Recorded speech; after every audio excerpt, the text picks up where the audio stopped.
Good evening, everybody, and welcome to Portland 360. I am Kevin Michael Moore. I am your host, and I'm from Portland. Yeah! There's a riot going on in Portland, and I just want to say, it's going to sound like a conspiracy theory thing right up the top, like what show did I get into, but we've been having riots in town. I just want to say this, they're not all coming from Portlanders. I've been working in Old Town all week, which is in downtown Portland, and I've watched busload after busload of professional agitators, for lack of a better word, coming into town to take part in our little festivities in town. So just to let you know, normally we're just drinking and having a good time in the streets. That's what we do when we protest things. These people, a little bit more violent than us. But on a sad note, earlier this month we lost somebody very important, very nice, very strong lady, Janet Reno. I know, sad. She's a tough old lady and super liked by lots and lots of people. And I realized, reading her obituary, that I've been doing comedy long enough that I remember when we had Waco jokes.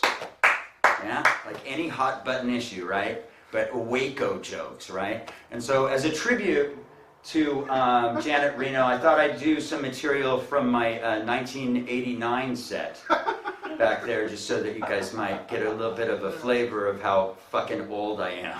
All right? So usually the set would start off by an announcer announcing me in some sort of a fashion like this. Ladies and gentlemen, up next, a very young and very lovely young man, super fit, really attractive. Here he is, Kevin Michael Moore. Yay! Oh my God! Hey everybody, how you doing? I'm Kevin. Thanks. I know, I'm so good looking. I just want to say, anybody wake up this morning in a good mood? I know I did. Anybody, you? Good mood? Me? Good mood. Not you? Not so much. That's okay. And I don't want to brag, but last night, I ran into this woman and I really hit it off with her. I mean, just super hit it off with her, And we were at a Heat Miser show at Produce Row. And we were sitting at the back tables, and we just really started talking. At the end of the night, she says to me, I'd like to continue talking with you all night, but I got to get up early tomorrow and work at my photomat job. I don't get paid a lot for it, but, job security, photos, always, people need photos. So, but I said, you know what, tonight, I'm going to go out to Satyricon and see Pond. And I got an extra ticket, and it's going to be fucking great. You want to go? And she's like, yeah. So, So tonight, I'm getting ready, right? And I'm thinking, you know what? I need to get some prophylactics, because this day and age, with the AIDS scare and everything, man, you cannot have enough prophylactics, right? And you gotta have extra different kinds of contraceptive. I mean, maybe try that spermicidal foam. This is a real thing. Like, yeah, people are using it. Yes. Anybody like it? No, nobody likes it. Well, I'm thinking, it's better safe than sorry. I'm going to pick up a can of spermicidal foam, and I'm in Thriftway, and I got my Sony Walkman on, and I'm listening to my new single by The Cure, which is all right. It has horns, but that's all right. Anyway, and I'm listening to that, and I'm walking through the aisles, and I'm thinking, big night tonight. I'm going to pick up a can of hair mousse, right? So I pick up a can of hair mousse and a can of spermicidal foam, and I'm walking up to the counter, right, to pay for it, and I realize that a can of spermicidal foam and a can of hair mousse are almost exactly the same product.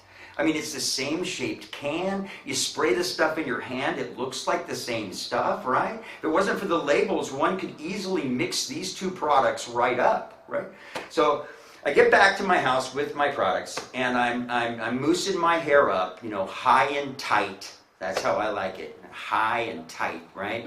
And it's not working real well for me, and I realize I've put the spermicidal foam in my hair. And you know what's great? You put spermicidal foam in your hair, nobody can fuck with your mind. 1, 2, 3, 4. Her name is Reno, and she looks just like a man. When she talks, she mumbles because her mouth is full of ham. She's Janet Reno and she torched the Waco Clan. She's Janet Reno, kind of looks like Dennis Franz. Kick it out. No, we don't. You guys ready for a comedy show? Woo!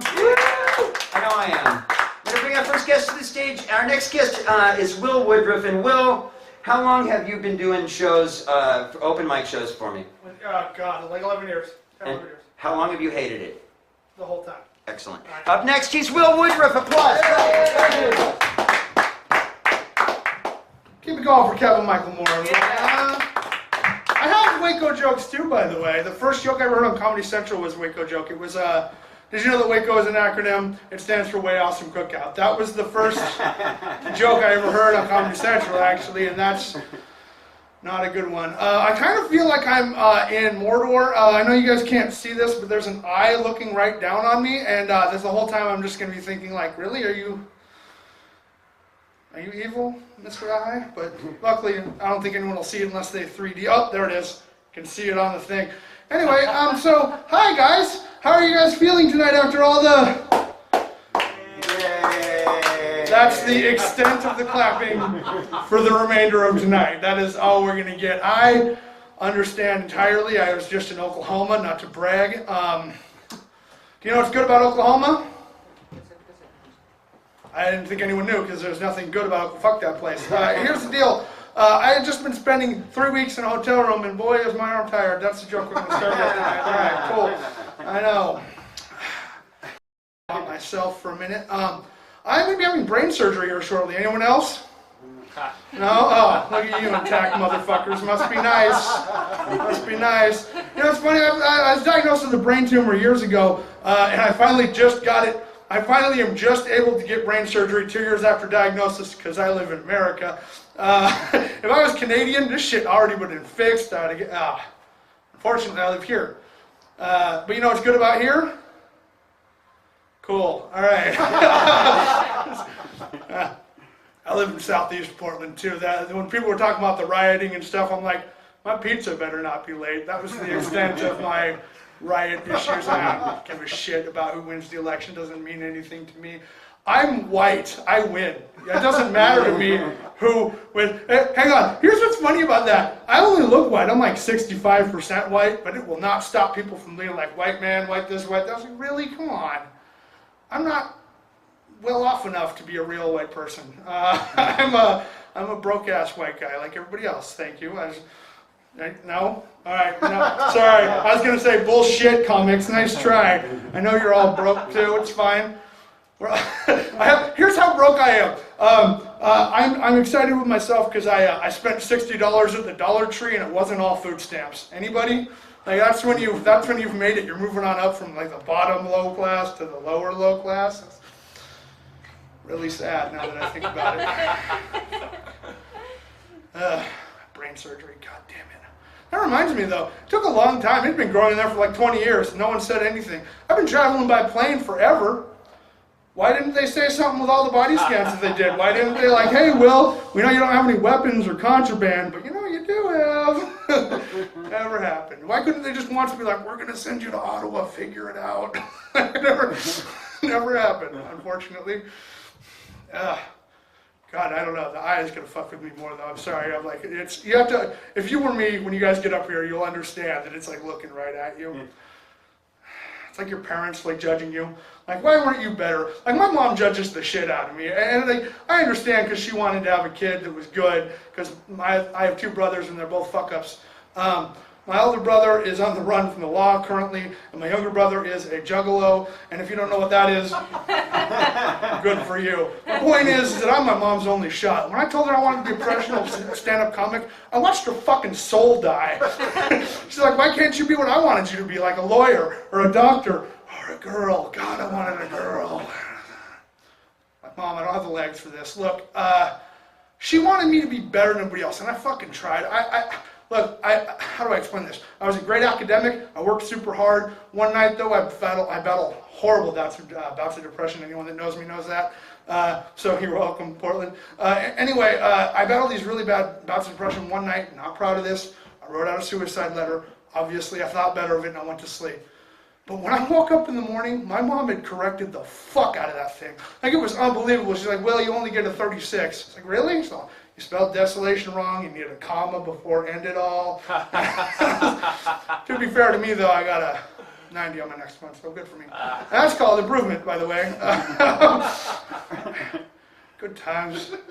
So I love the 360-degree stuff. I want to do like the Matrix thing where you're like, I can't keep my balance long enough to make that funny, so fuck it. All right. That's the worst part about this thing, though, is I can't keep my balance. I used to be a great basketball player.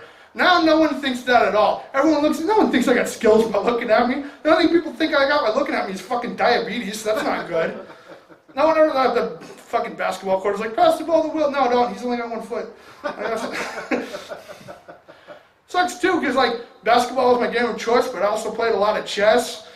That sucks, because that does not give you any street cred at all. Like, pass the rock to the fat white chess master, he'll put it in the hole. That never happens. God damn it. Wanted better from that joke, I'm sorry, it's fine. You were drinking water and you're a third of the audience, so I get it. Totally understand. Let's talk about this, I think we'll go. How much longer do I have, Kevin? I don't know, yeah, I'm just like, hey, guy in the corner that no one can see, how long? I'm not very good at this, in case it wasn't clear. It always weirds me out when there's no audience, because like, part of me wanted to do the show with no pants on and have them put the camera up here the whole time until the very end when they pan away. And then I was just like, I don't think anyone wants to see that, so we're going to skip that. Yeah. Thank you for reminding me I'm sexually repugnant. You guys are I don't have any kids, that's another reminder. Thank God. Could you imagine me as your dad? That'd be fucking awful. Like, hey Dad, teach me how to play World of Warcraft. Again. That's not good. I'm not. Here's the thing, is that if you were a child and I was your father, like for me, I'd be like, hang on a sec, kid. I don't know how you got here, but I have to go commit suicide. I'll be right back. Because I can't raise someone. Fucking look at me. You guys are not laughing because you're like, oh fuck, that's really shit. All you were like, no, I'm with you. That would be fucking awful. Fuck.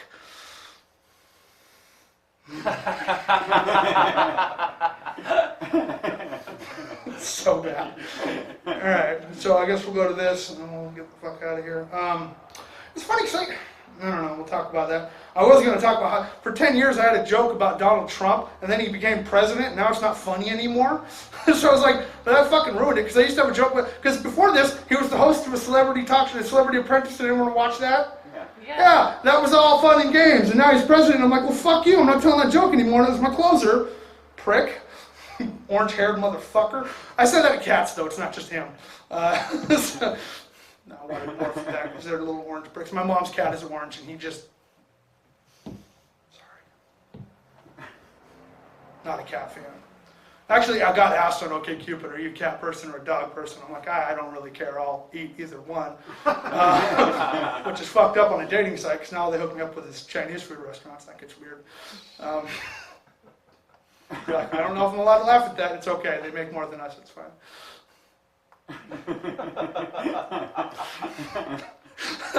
That's when you look for the sake of like, I know this is gonna fucking be bad, but I don't give a shit, I'm just gonna go right into it. Alright, so much, hang on, is it the 5? Mm-hmm. Is it the 5? Okay. That was well timed, you guys, good job out there. People that you can't see either.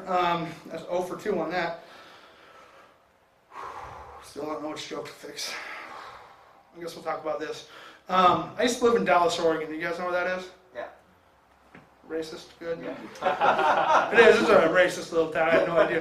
You can look on Google Maps right now. I swear to God, look it up. There are 2 streets right next to each other, Brown and Hayter. That's real life. I didn't do that. I'm not the city planner. I didn't fucking make that happen. I was hoping you were going to Google map it, but it's fine. You don't have to. You're up next. I get it. No, but it's like, here's the thing, is that Dallas, Oregon, I moved there from Portland, or I moved to Dallas, or from Dallas to Portland, and that was a fucking weird trip, because when you got moved out, we did all our stuff, and I got pulled over on my way up here. I almost got pulled over. The cop made the mistake of being on a bicycle. And yeah, exactly, I'm not pulling over for a copsicle, that's retarded, that's not going to happen. Here's the thing, I'm going 55 and a 25, he's not going to catch me unless it's like Officer Lance Armstrong. And if it is Lance Armstrong, he's not going to have the balls to come after me. Yeah! All right, that's right. And right on the 5, look at that. All right, you guys, I'm Will Woodruff. Thank you so much. Kevin McLemore, everybody. Well, don't go. Hold it. I'm going to balance on me. We're going to do the Matrix thing. All right, yeah. Right. I'm just going to hold it for a second. Here we go. Oh, God, I still can't do it. Now? I think they've completed the turn. Good. There you go. All Very right, good. thanks, guys. Very nice. One more time for Will Woodruff. Clapping and clapping and clapping. Next guest to the stage is Pedro Andrade. And Pedro, how long have you been doing shows for me? I think this is the first one. Very good. He's gonna hate it. Hands up, everybody. Put your hands together for Pedro Andrade. Hey!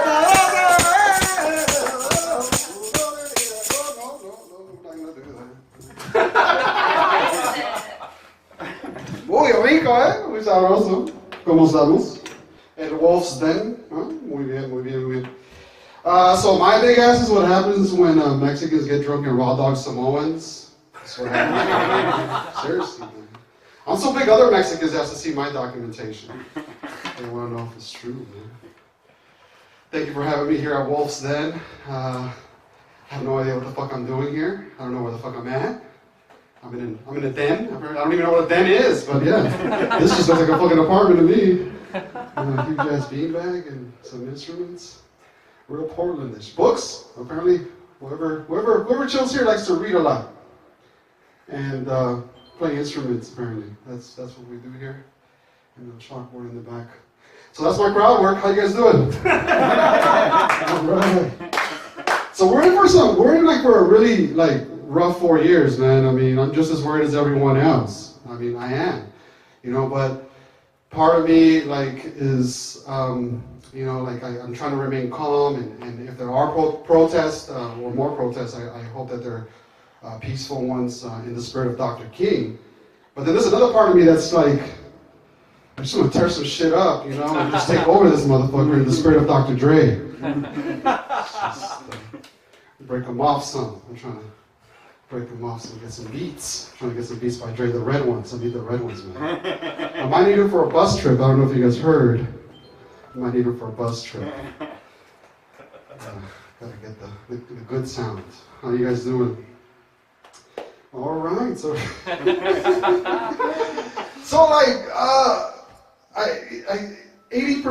Trump got 80% of the evangelical born again vote, and it's just that's crazy to me. I used to live in a very conservative community, and one of the reasons that I moved away was that I would always hear shit like, we need to put God back in the White House. We need to put God back in the White House. This is like when Obama, during his first term. And it just to me, it never made sense, because I mean, on one hand, they tell you that if you have the faith of a mustard seed, with God you can move mountains, right? And apparently, there's a story about how he has the power to split the sea, but apparently, but he can't get Secret Service clearance. He just can't do that. I mean, and I understand. I mean, he did kill his own son, right? Would you want someone like that walking around your house? Yeah, most people don't, right? Some people get upset just walk around with just no shoes.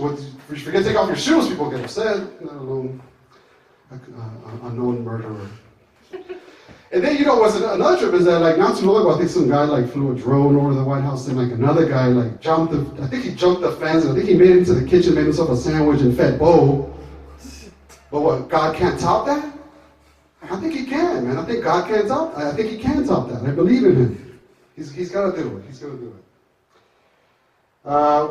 Some white people got really excited immediately after the election. I mean, immediately. I was in Vancouver, and at a gas station, as I'm leaving, the cashier's like, adios, amigo. I'm like, dude, it's been 2 days, man. Chill out. Give me some time, man. Give me some time. Then I show up to work on Friday morning, and the security guard's like, what are you doing here? I'm like, I mean, to his credit, it was Veterans Day and I had the day off, but still. I'm just saying you got to be careful what you say to people and how you say it right now. It's very hard. You have to be careful, man, People will take things the wrong way. Let's see what's going on. So I have a coworker who was diagnosed with cancer. It was very sad. But then it turned out that it was a misdiagnosis, and good for her, but now you have like 6 women walking around the office with their head shaved. It's like bad timing too, like it's pretty bad timing. Right now is not a good time.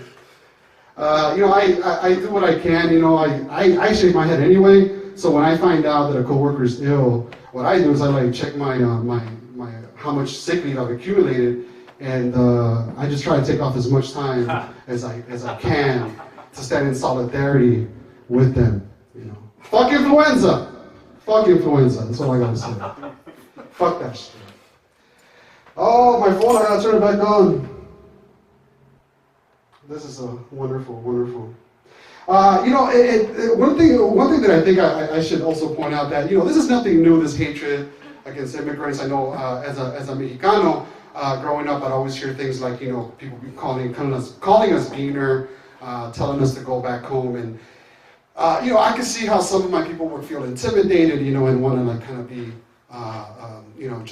worry about, but not me. I've never been ashamed, and I've never hidden the truth. When people ask me where I was born, I don't lie. I say I was born in Mexico.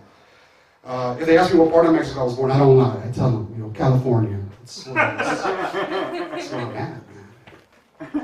California. I wasn't born in California. I mean, I was raised in America, but I was born in Mexico. But I still consider myself a Mexican, and why that is because growing up I was masturbating to telenovelas and the weather forecast, so I'm qualified in that sense. And not all of us Mexicans have like moms or abuelitas that are great cooks. I know I sure don't. Seriously, like my mom is not the best when it comes to authentic Mexican cooking, man. She's just not. For instance, her orange Fanta sucks, man. It sucks. Too much cilantro, man. Too much cilantro. I keep telling her, but she doesn't want to listen. How am I doing with time? You got a couple minutes. All right, so I got a few more jokes. So Portland is a very interesting city. I love Portland. I've been living here for like 3 or 4 years. Well, in the area, in this side of the Pacific Northwest, about 3 or 4 years. Met a guy the other day, says he belongs to the only all-white. Any hip-hop fans here? Any hip-hop fans? Yeah. Oh, yeah. Yeah, so he belongs to, he told me he belongs to the only all-white breakdancing crew in the continental U.S., man. That's crazy, right? Portland, yeah, give it up, man. Portland is that's some ill shit right there, right? And I asked him what the name of his crew was, and he says they call themselves the Treaty Breakers. The Treaty Breakers. Yeah. and he even told me what their signature move is, man. They call it the genocide. Yeah, the genocide. It's a blanket. That was too much right there. I just like reminding white people that the land is stolen, and it was stolen because you killed off all the Native Americans. So I think that's important to remind white people that all the time. This is the truth, right? And you can't grow as a human being without the truth. We all need the truth. I'm a single man. Nice transition, right? I'm a single man. And I'm an open-minded man. I go online to look for women. That's what I call it, looking for women too. I'm online looking for women all the time. I'm looking for women. But I saw a commercial, because there's so many dating sites. You got Tinder, Plenty of Fish, whatever. But I saw an advertisement for a dating site called FarmersOnly.com. You guys heard of this? FarmersOnly.com. Round of applause, folks. Round of applause if you heard of the website, dating site, FarmersOnly.com. Well, again, I'm an open-minded guy. I try all kinds of different things. So I was like, you know what, Pedro, open a profile, try it out, search it. I tried. As soon as I entered my first name, Pedro, boom, they rerouted me to farmworkers.com. Isn't that some shit? I don't know why. Mexicans have been getting fucked by American farmers for centuries. Again, I reminded you that the land is stolen and you fucked over all kinds of people. So yeah. Wolf's Den, huh? All right, I'm gonna leave you guys with this one, then we'll get out of here. First, thank you so much. Thank you. Muy sabroso, muy gustoso, muy sabroso. Muy delicioso, azúcar. Okay, azúcar. The joke I was going to say, so I'm out there, and I date white women. Sometimes, I'm bilingual, so sometimes during sex, they ask me to talk dirty to them in Spanish. Les gusta Telemundo style. Telemundo style. And I do it. I'll say, sure, why not? As I'm doing this, it's weird. But then they look at me crazy when I ask them to talk dirty to me in the King's English. I don't know. Some of them won't even watch Downton Abbey with me, whilst we fornicate. I know some of you are thinking Pedro is not Downtown Abbey, it's Downton Abbey. Not on Pornhub. Not on Pornhub, folks. Hey man, thanks a lot, man. I really appreciate it. Muchas gracias. Buenas noches, Walston. Thanks, Pedro. Once again, Pedro Andrade, everybody. Welcome, Pedro. California had protests too, but they weren't violent. But then, hey, they legalized marijuana. Huh? Did you put that together? That's pretty good. Our next guest is an old friend of mine. He's Paul Schlesinger. Paul, how long have you been doing shows with me? About 7 years. 7 years. How long have you hated it? Oh, I've liked it. He's liked it, ladies and gentlemen. Hands together for Paul Schlesinger. All right.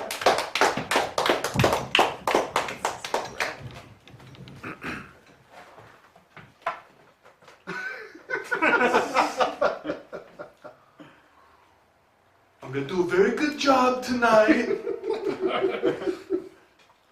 This is going to be the best set you have ever seen. It's going to be very good, very professional, very better than all the other guys you saw tonight.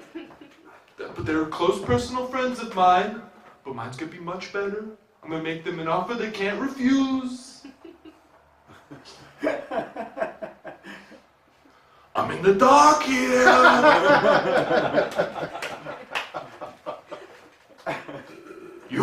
You telling me? You telling me? Who you talking to? Fucking nailed it.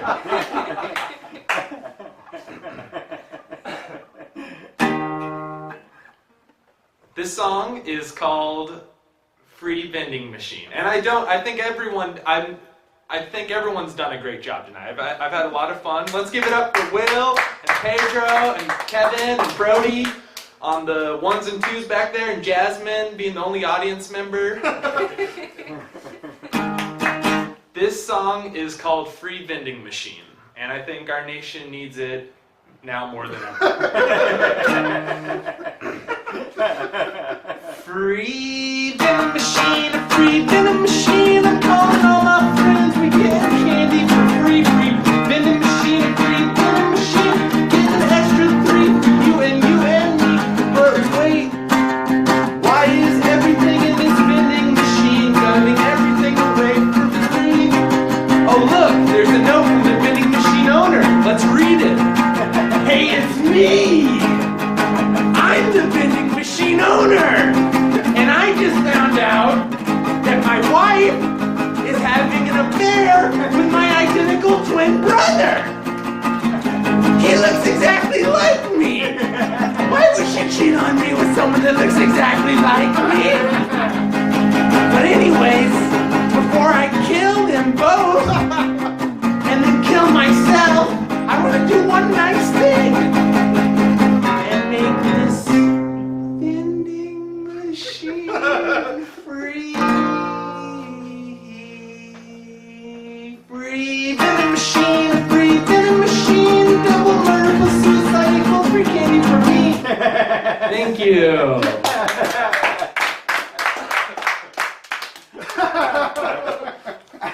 It's a me, Mario. I'm gonna jump around and make you disappear. It's a me.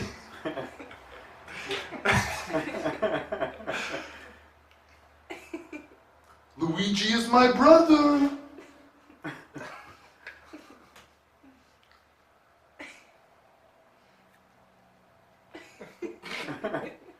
Okay.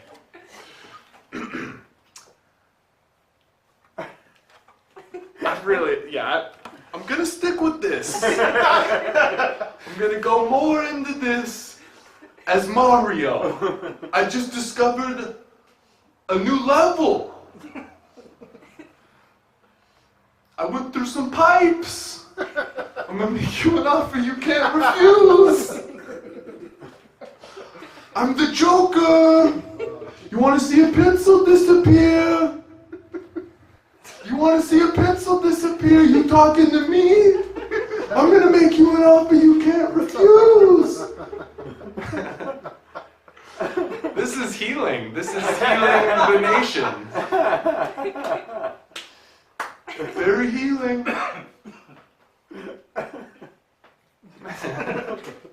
Mamma mia. Luigi is my brother. I love him very much.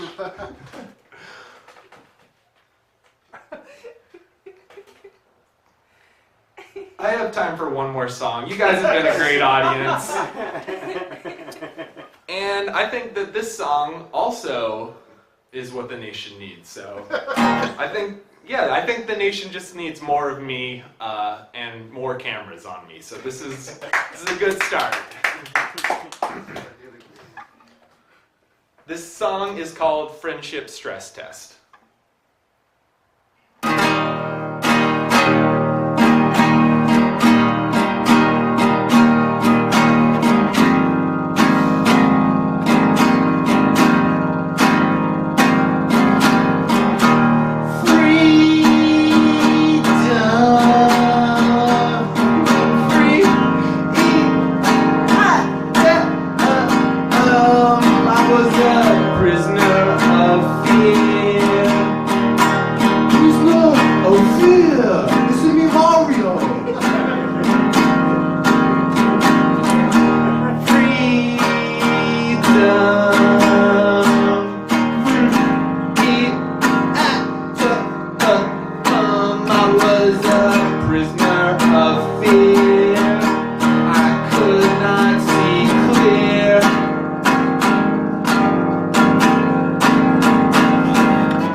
There's no right way to look at anything.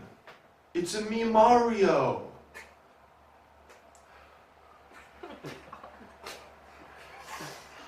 I'm gonna make you an offer you can't refuse. I'm losing you guys. I'm even losing me a little bit on this. I can't believe that I'm stuck. I'm up here. I can't undo what's already been done. I just have to commit to this.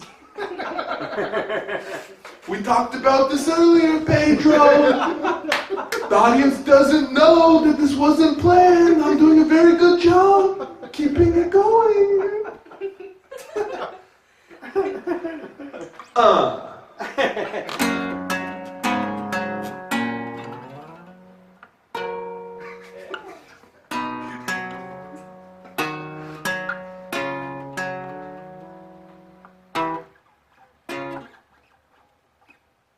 Thank you. My name's Paul. Thank you guys very much. Thank you, Paul. One more time, let's hear it for Paul, and Pedro, and Will, and Bodie.